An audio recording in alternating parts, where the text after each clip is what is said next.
Eu estou recebendo mais informação agora, né? Não só recebendo, como pesquisando para receber, né? A gente tem que pesquisar essa informação com qualidade. Inclusive, eu recebi um relato de uma pessoa que passou recentemente pela fronteira da Lituânia com a Belarus, tá? A informação é a seguinte, gente, que nesta fronteira estão sendo preparadas, inclusive, posições para os lituanos, provavelmente o exército da Lituânia é pequeno, mas para receber forças da OTAN para um eventual espraiamento desse conflito, tá? E o jornal, vou repetir, New York Times, na sua edição digital, colocou que a Rússia estaria concentrando milhares de tropas em Belarus numa possibilidade de, muito brevemente, talvez nestas horas ou nesses dias, abrir abrir um novo fronte, uma frente, com o objetivo de promover uma disrupção no fluxo de armamento do Ocidente que entra pela Polônia. Então, fechar a fronteira da Polônia com a Ucrânia, tá? E oficiais de segurança, tanto da Letônia como da Ucrânia, reportaram essa preocupação, segundo a edição do jornal New York Times, que está praticamente em regime de plantão cobrindo isso aí, está atualizando a todo tempo. E do jeito que eles estão publicando, pessoal, é possível que alguma coisa aconteça nas próximas horas, tá? É possível.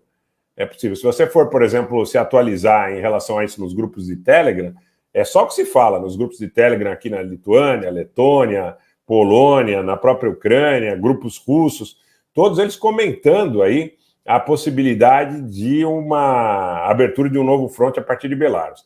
Ainda não há nada de oficial nesse sentido, tá? Nada de oficial, mas há um rumor fortíssimo nesses últimos minutos, fortíssimo. Tem aqui imagens também, oficiais agora dos Estados Unidos, nesse momento estão se pronunciando, dizendo que a Rússia estaria mobilizando jatos em Belarus para estabelecer um ataque concomitante com cobertura aérea em direção à fronteira polonesa. Então, nesse momento, a novidade é que oficiais dos Estados Unidos pronunciando na Casa Branca em condição de anonimato para televisões como a CNN, para a BBC, para a edição digital do New York Times, falando a respeito de uma mobilização de jatos russos na fronteira com Belarus, que teriam por objetivo dar cobertura aérea para uma ação terrestre grande, associada, combinada, do exército de Belarus e da Rússia, em direção ao fechamento da fronteira da Polônia com a Ucrânia, aonde tem sido claramente detectado o maior movimento de suprimento de armas para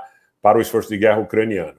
Esta linha, na realidade, ela parte de Lviv em direção a Kiev. E nós estamos falando de fevereiro, durante praticamente 8 meses, hoje é 21 de outubro, ela tem sido utilizada para reforçar as posições dos ucranianos ao longo de todas as frentes, de todas as linhas, tá? É bastante complicado. Jorge Minassian, boa noite, seja bem-vindo. Eles aqui, Rogério, trabalho inestimável, parece impossível uma solução que não comprometa severamente um dos lados dessa guerra. E parece que há pouca disposição política também na negociação, né? Existe, segundo relatos que nós tivemos acesso, muitas conversas que nós tivemos nesses meses, um setor do complexo industrial militar dos Estados Unidos que acredita claramente que possa vencer uma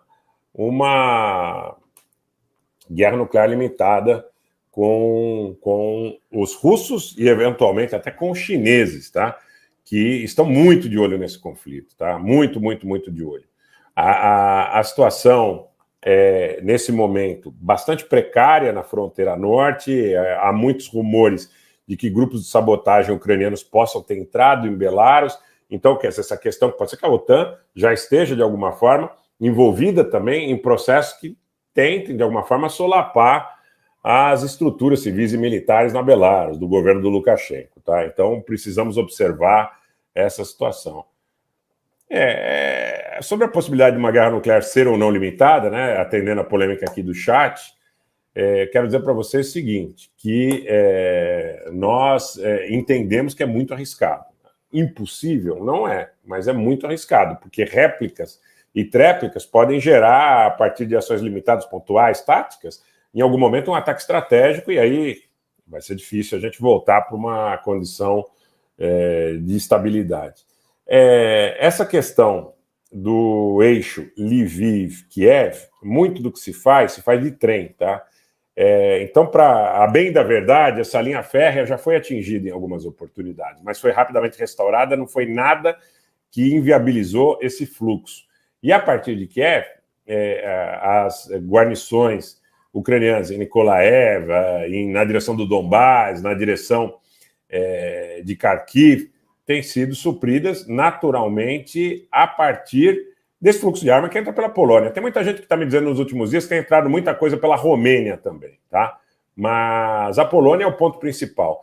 Por exemplo, aqueles sistemas de defesa aéreo que os alemães enviaram para a Ucrânia.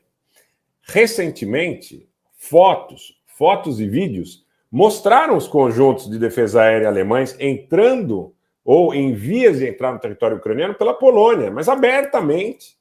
Os conjuntos estavam ali abertamente propostos do lado polonês da fronteira em vias de ingressar no território ucraniano. Tá?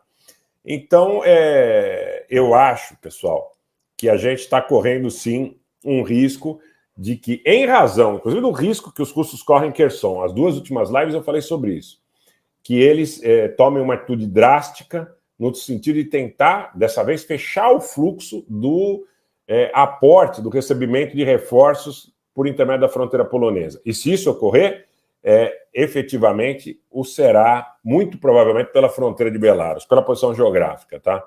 Pela posição geográfica. Esta é a perspectiva mais importante que, nesse momento, a gente pode perceber, pode acompanhar.